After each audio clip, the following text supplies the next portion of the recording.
Good afternoon, everyone. My name's Daniel O'Boyle. I'm a reporter at iGaming Business, and I'll be moderating today's session. We're delighted to be hosting another IGB webinar today, presenting our sponsor Trulioo's view on the COVID effect inside the mind of the 2020 punter.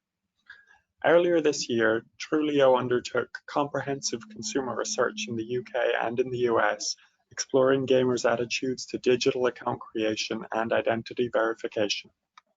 In this session, Trulioo will present the findings of its research and explain how these insights into the 2020 punter can enable operators to drive optimal customer experience, particularly at the outset of any relationship, when the customers are opening a new account. Trulioo will also present a case study highlighting how one global gaming operator is ensuring they're able to meet their compliance obligations and protect customers while also delivering a first-class account creation experience. Our speaker today will be Zach Cohen, Chief Operating Officer at Trulioo. There'll be a Q&A session following the presentation, so please do submit questions as we go along, and we'll try to address as many of them as possible in the allocated time. And with that, I'm going to pass over now to you, Zach. Hey, thanks, Daniel, and good morning for anyone joining me on the West Coast, and good afternoon, good evening for everyone across the pond. I'm very excited to be here today, and I appreciate everyone's time. We're going to run through about 15 to 20 minutes while I give you an overview of how we've seen COVID affect our environment, as well as Daniel mentioned. I'll bring some interesting research that I think will be insightful for a lot of the folks listening and joining us today. So without further ado, let's jump right in. Why am I here today? I think we've all, realized that COVID's had a profound impact on us as, society, but also from an economic standpoint. The biggest item that we've noticed in our world as a result of COVID is a stream, an influx of digital participants that we didn't necessarily have before. I think digital first was always a strong strategy and has been a growing marketplace. But what we've realized quite profoundly again is that we're in a situation now where it's digital only. People have lost the ability in many ways, shapes, and forms to physically attend certain gaming environments. And so there's been a huge surge in participants, attendees that want to take a digital channel.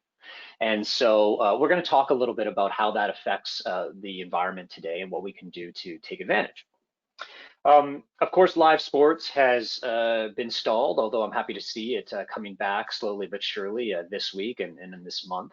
But the opportunities that lay ahead because of that are actually quite diverse. So we'll cover that a little bit today too. Most importantly today in the presentation is what online gamers really expect from operators. And this is the insightful pieces of our research that we showed how as a consumer working with online gaming operators, what their expectations are and what will make or break that relationship. We're going to talk as well about real-time identity verification as a prominent strategy in order to take advantage of those new influx of players online. And then, of course, a little bit about Trulioo and how we approach it. The overview of today, we strongly believe that the challenges that COVID has brought to light can be converted into opportunities, and we're going to show you how. The online gaming and account opening report that we've been referencing here is available for everyone to download on Trulioo.com. We're going to highlight the most important pieces that we pulled through for this audience specifically here today. As Daniel mentioned, we're going to look through a case study of a prominent gaming operator that we've worked with and how they're meeting their needs to satisfy the market. Some key takeaways and, of course, a Q&A at the end. So, COVID-19 and the world without live sports. As we mentioned, it's been a changing environment for all of us in this world in which we operate both personally and professionally. And that has brought a massive influx of new participants, of new traction, and new emphasis on how our digital strategies are making or breaking those relationships and how we're taking advantage of this influx of new participants in the market. But if we take a look back at what's been happening this year as well as this month, it makes this change from digital nice to have to digital only even that more important to emphasize and realize. One of those important changes that we've seen is additional scrutiny on the gaming industry overall. We saw, earlier this year, credit cards being banned, increased controls around protecting vulnerable or at-risk players. And then even earlier this month, we saw a very big announcement in the UK House of Lords as they set out 66 new recommendations that would specifically update the Gambling Act, and really reinforce and strengthen the regulatory framework within the UK. Now that's touched a variety of different areas, everything from addictiveness to affordability checks. But what the important aspect around it is, it's a strong signal to the industry of where we're headed and how the regulatory environment is going to continuously and rapidly change and evolve. How operators in that space manage that evolution is going to be critical to their success. With additional scrutiny, obviously comes firm new regulations and standards. And I think in our world, one of the more interesting ones that we saw from Trulioo's perspective earlier this year, and we will see a continuation of this, are the changes to identity checks themselves. So previously, we knew that as a new player opened an account, you had 72 hours to verify their age. But during that time period, you could allow them to engage, create an account, interact and play. They just couldn't withdraw funds. Well, that's changed now. So it must be immediate. You cannot allow the individual, under a new regulation change, a new standard, they cannot interact, create accounts at all until you've done the age verification check. This is just one example of many that emphasize why real-time interactions, streamlined onboarding are becoming critical. And we'll see in the data that we covered and took away from our report later on, why it's so important to have that initial strong relationship being built and a streamlined onboarding, where in situations like this, not only will they not be able to play until you've done those checks, but you're at a high risk of having that user abandoned as well. Overall, the increased traffic that we've seen since COVID-19 put many of us on lockdown is that there has been a decrease in sports betting overall. However, interestingly enough, online poker grew by 38% in that same time frame. Betting on virtual sports increased by 40% in that same time frame. So just because we're in a different situation doesn't mean that the participants aren't reacting quickly to it. And it doesn't mean that there aren't new opportunities to be aware of and take advantage of, as this increased flux of individuals might just be choosing different ways to interact with operators online, different games that they're focusing on, but still participation is apparent. So let's jump right into the report that we did and what that means for operators, what insights we have, and what the general sentiment is of punters today as they're interacting online with operators in both the UK and the US.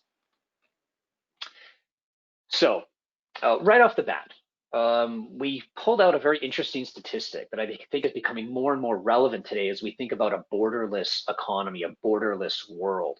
Often when we interact online, we're not necessarily sure if that's a UK-based, a US-based, another European-based organization. We're looking at the experience as a whole. But when we asked individuals that talked about which online gaming sites they are choosing, they're increasingly looking at operators outside of their home market.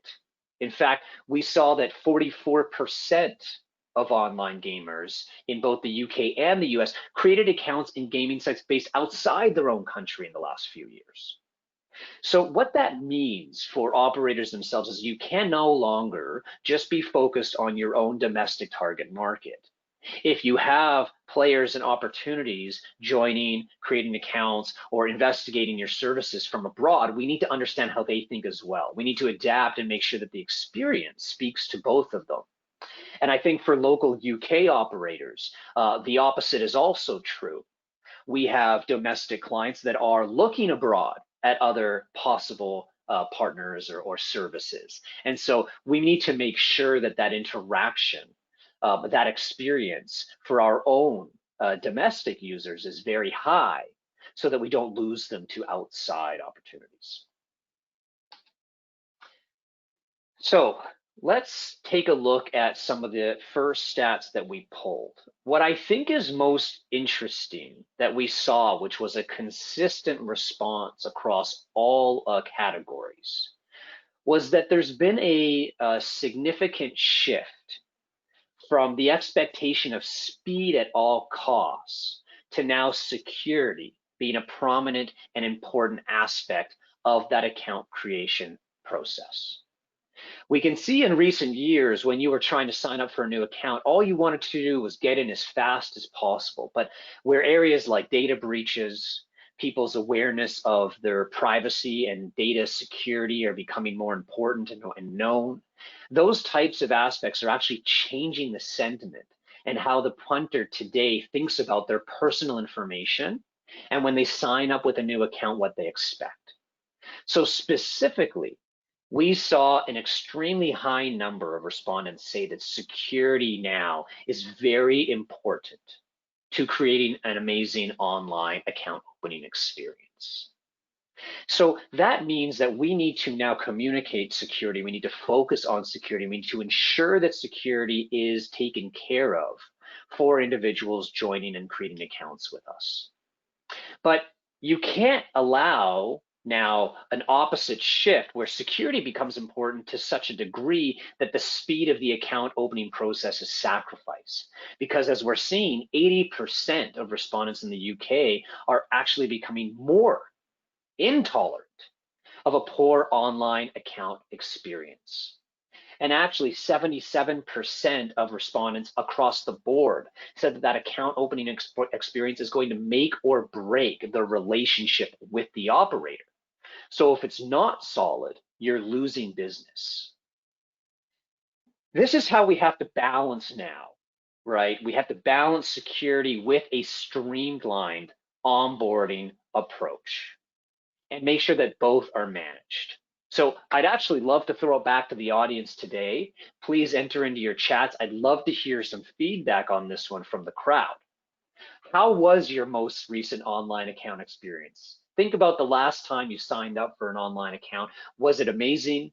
Was there a lot of friction? Did they communicate around why security was important? I'd love to hear about your ideas on how they could improve it even, and we can talk about any questions at the end. But the general sentiment of users that's important to understand is that they want an account creation process that is not only painless and fast, but secure. Interesting stats as well. We talk about security, and what individuals are naturally bridging between security is actually identification. Now, punters are very familiar with requiring to verify their identity, their age with gaming sites online. But interestingly enough, over 80% in both the US and the UK, they feel safer when online sites want to verify their identity. So the important takeaway here is continue doing what you're doing, but communicate that. There's no need to try and not identify why you're asking for personal information. It's important that you communicate you want to verify the individual's identity. It makes them feel more secure knowing that that is the reason that information is being asked for and that there is a protocol in place in the gaming and online site.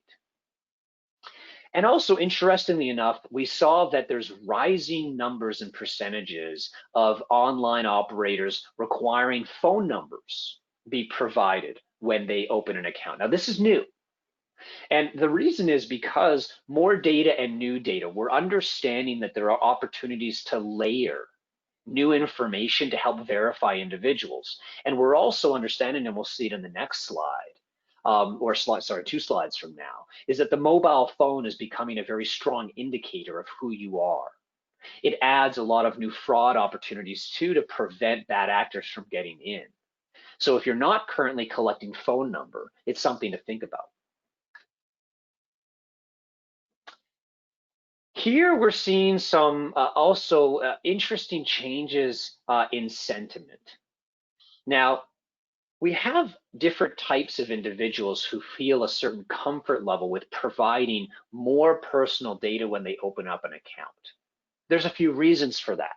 They might feel it's too slow if you ask for too much information. They might be questioning why so much information is needed, but we already know from the slide before that if you identify it as a verification process, they are feeling much more secure about it. And hand in hand with that, we're seeing 60% of UK respondents will provide you the data you need when you are using a real-time identity verification service. So the friction that might have been created by that is actually eliminated when it's purpose-driven and communicated around a real-time identity verification solution. We also identify very clearly that, as we were talking about the regulation change before, if it takes days to complete this process, the likelihood of success is lower. And the ability or openness to offer more information is also reduced. So you want it to be real time and you want it to be purpose driven. And of course, account abandonment is clear. 82% in the UK, even higher in the US, are likely to abandon the real-time identity, abandon the account creation process if real-time identity verification is used. So we want to ensure that users do not abandon your process. So it needs to be clean and quick, as well as secure and effective. All of that being said, we have changing regulations. We have the market becoming highly competitive due to the demands and expectations of consumers rising and changing significantly. But the gaming industry remains an increasingly lucrative opportunity as long as you are implementing and taking the right steps to take advantage of that. The most recent statistics are stating that the market size of the gaming, online gambling world is going to exceed 80 billion pounds in the next few years. We're seeing an increased adoption of smartphones, and that's nothing new to the market, but what's interesting is the accessibility that that creates. No longer are individuals waiting till they get home. They're on their cell phones, they're on their mobile phones, and they're accessing gaming sites at every time. A spare 5 minutes, let's have a quick game. Punters are taking advantage of real-time information directly to their mobile, and they're accessing it right away and playing right away. So that is in itself driving a huge platform growth and opportunity in terms of the market size and what kind of players we're able to access and when. Now, Europe today remains the world's largest online gambling market with 22% of the market share, but the US market is growing faster. And we also see different types of gaming opportunities be prevalent in the EU versus the US, and which ones are growing quicker to take advantage of that. Now, we have also new gambling apps that are being created almost every day. And so the competition is stiff, the market is growing. So you need to be in tune very specifically with the attitudes of the punters, what their expectations are, and how to best take advantage of that market opportunity. Now let's take a look at a case study that we've seen of one of Trulioo's customers and how they were able to take a challenging market, a changing compliance obligations environment, and we're able to balance both the speed of onboarding their users as well as protecting their customers with a secure account opening process. So this particular organization is operating in multiple jurisdictions. They have a need to meet regulatory requirements all across Europe. but that includes the UK Gambling Commission requirements as well. Now, they have to verify the legal age of the player, of course, we're all familiar with that law, but they also had broader KYC and AML compliance standards they also had to address. And because of the rising participation of their clientele, there is also a need to prevent a surge in fraud attempts that was occurring. What's interesting that we've seen in a lot of customers across the market, not only gambling, but all different verticals, is the increased participation since COVID began, the increased participation of digital consumers has, of course, created a larger target for bad actors trying to defraud those individuals and try and take advantage of organizations that are dealing with that influx and how they can necessarily, try and work through the large traffic and hope that people won't notice the attempts they're trying to defraud them. So fraud prevention is becoming a very large issue with this surge in traffic, and it was for this particular customer as well. So how did we approach this? Well, Trulioo as a whole is an identity verification marketplace. So what that means is through a single API, a single integration, we connect our customers to over 400 unique data partners, all in a normalized platform. And we enable multiple different identity solutions specifically to the use case that you are dealing with. It might be an age check, it might be a document check, it might even be a legal entity that wants to open an account with you. And so through our identity marketplace, you can satisfy all of those needs in a seamless, succinct, centralized control panel.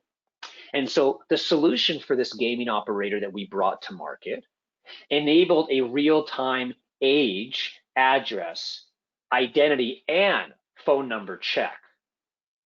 We created a custom package and performance optimization that was unique, not only to our marketplace, but to this particular gaming operator who had an influx actually of both edge segments, an older population that wasn't as familiar with an identity verification process, as well as a younger segmentation that was more attuned to providing a photo of themselves with a photo of their ID. And so we were able to layer all of those different solutions, and we knew what to select for them because our market intelligence layer in our platform has seen these types of transactions and scenarios many times before. So there was a recommended optimal rollout that worked perfectly for this gaming operator as well. And as a result of that implementation, through a single instance, they were able to provide that intelligence layer and map. They adjusted the requirements almost on a real-time basis for each jurisdiction they had, and they were able to securely onboard all of their customers from the multiple jurisdictions they operated in seconds. So that was an important aspect of what they were trying to accomplish. And it was done in a very agile way. We were able to roll this out quickly, effectively, and are able to update it as we need to. So that's the bulk of the presentation for today for everybody. I'd love to hear any questions or stories that you have in terms of your challenges with trying to roll out a similar solution, what you've seen in the space. But the larger takeaways today is that the online gaming market is growing, but consumers are becoming more sophisticated and their demands are higher. Their tolerance level for poor experiences is low, and we're seeing increased competition, both from new players in the space, as well now as international competition that are taking customers and fighting for that same market base. So in order to implement and roll out the best customer experience possible, identity verification solutions are the path to making that possible. Consumers expect effective but safe onboarding experiences, and it's important to communicate that. And they will trust your brand when identity verification is part of that onboarding experience and due diligence process.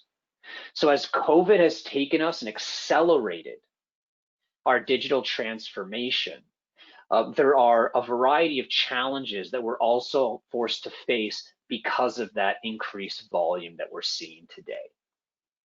So I'd love to get any questions. It's a very exciting space. It's rapidly changing. And we must ensure that you have the right partners and technology stack built into that so you can take advantage of the opportunities presenting themselves. So with that, Daniel, I'll pass it back to you and entertain any questions or comments that anyone has on the participants today. Thanks so much. Yep, thanks. Great stuff. Thanks very much. So in terms of questions, I think to start with, somebody asked where we would be able to access the report in question. I believe it's on the Trulioo website. Can you just explain a little about how anyone who would like to read more can access it? Yeah, absolutely. Thank you so much. It's a wonderful report. I suggest you take a deep read through it. It's got a ton of insight. So if you just go to trulioo.com, right there on the slide, trulioo.com, there's a resources tab. And there you'll be able to see case studies, you'll be able to download the account opening report. And there's also a really interesting buyer's guide that we've put together. So we've been in this space for about 10 years. And we put together all of our knowledge about how to identify and choose the right online identity verification partner for your business. And so I'd encourage everyone to also take a look at that. It's great stuff. Yeah. Great, thanks very much. And then you mentioned the importance of asking for a mobile number. Does that risk leading to larger number of players abandoning sign up, or are the rates fairly steady? So we've seen the rates be pretty steady. Most people are a lot more comfortable with their mobile these days, and even times than their address or date of birth or their ID number. So what's really interesting about the question, Daniel, is every single market segment is a little bit different. And so what's important to do is have an intelligence layer and analytics to dictate what has worked for you. Just because you create something to launch does not mean it has to stay that way. And so with our platform, we see this often, is we provide a recommendation based on what industry standards we've seen and what we find effective in a certain country versus another. And also what your specific use case is. Are you trying to perform a KYC, or is this a fraud question? And then if it has any desirable or undesirable effects, you change it rapidly, and it's very easy to do in a few seconds with a configuration change. We see phone number being very effective for fraud. When you align a mobile carrier information to other identity information, it has quite a profound effect. But most folks we've seen today are actually quite comfortable giving their mobile phone number, but every target segmentation is a little bit different. Okay, great. And then what would you say are the main challenges and threats that some of Trulioo's customers are facing specifically due to COVID-19? This obviously had, such a huge impact on the industry as a whole. Yeah, Daniel, I think there's two really important points. First is if an organization was not already very deep into your digital strategy, this has exacerbated that pain point, that challenge. For any of those who had digital as a main outlet, a main distribution channel, you're actually now facing a different challenge, which is an increased influx of participants, and that creates fraud risk, but it also creates a different user experience. If your focused target market and customer was, let's just say, for example, someone who's 30 years old and very comfortable with the online world, and now who is used to going physical in a gamble or to game, now they are being put through a digital channel. They might not be as comfortable with the user experience or the customer journey as some that are more familiar with it. And so you need to adapt to that. And a tool like Trulioo's allows you to do that very easily, because you can ask for different types of information for those different age groups. You can walk them through a different process because their comfort level with online channels might be a little bit different. So I believe that the first big challenge with COVID was if you were ready or not for being full-time digital. And the second challenge was how do we now handle the influx of users, their different sentiments and attitudes, as well as the fraud attempts that typically come with the increased volume. And then obviously you deal more directly with operators, but affiliates drive a lot of these new customers who end up creating accounts to these operators. Do you think there's any way that affiliates can assist operators in this process?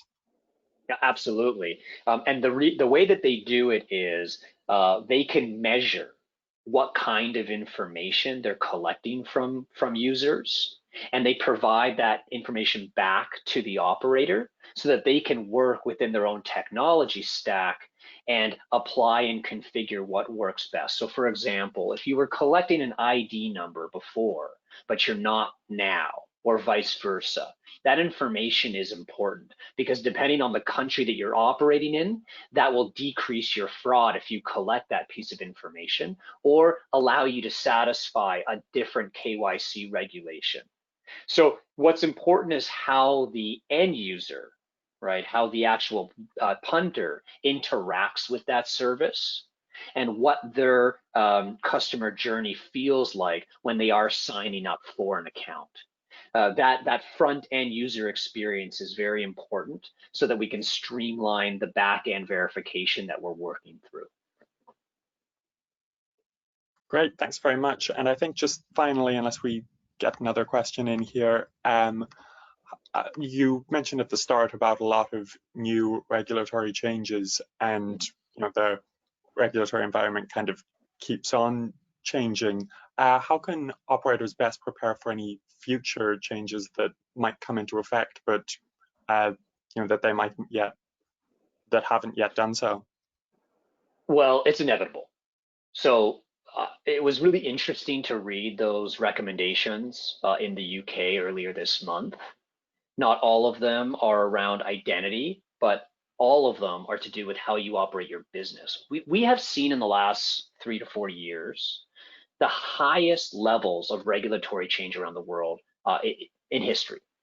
It has to do with data privacy. It has to do with how we're processing personal information, how we're using it, what kind of access we need to give the data subjects when they want to understand what have you collected on me and how is it being used. And of course, all of that also bubbles up into how we are verifying users and avoiding fraud. So the one guarantee is that the changes that we're going to see coming are not the last ones we're going to see. And that they are going to constantly evolve. So how do you manage that as a business owner? It's very difficult. But the place that you start is implementing a technology partner, choosing a technology stack that is built with that in mind. I think we see the struggles that large banks have today with legacy infrastructure that wasn't meant to evolve. It wasn't meant to adapt. And so the best way that operators can future-proof their own customer experience and their own growth is to implement technology that has the same ethos, that can change and evolve. And our strategy and our view on the market has always been that an identity marketplace allows you to do that. Why? Because regardless of the use case, or if you're launching in Germany tomorrow or the Netherlands the next day, if you've already been in the UK, it's a very simple back-end configuration change on a console that's centralized for all of your identity needs. You can add a new product, you can add a new layer, you can add a new service. That's the beauty of an identity marketplace. And that's why Trulioo works so well in the gambling and gaming industry with our customers. So, frankly, it's all about the technology, but it's about finding a partner who will give you that agnostic view of what's best to use for your unique situation and not just try and push a point solution that is no longer adequate to satisfy all of the needs of the changing regulatory and consumer marketplace. All right. Yeah, that was a great answer. Thanks. I think that's all we have time for today now. Thanks very much again, Zach, for joining us and for sharing all of your great insight there. Hey, it's been great. I really appreciate it. If anyone has any questions after this that you think of, please don't hesitate to reach out. We'd love to just give you a field of play. And thanks so much for having me, and thanks everyone for joining today. Yep, thanks very much, Zach. Today's webinar has been recorded and it'll be available to listen on demand shortly if you want to rewatch or share with your colleagues. Otherwise, we'll see you soon. Thanks very much, everyone.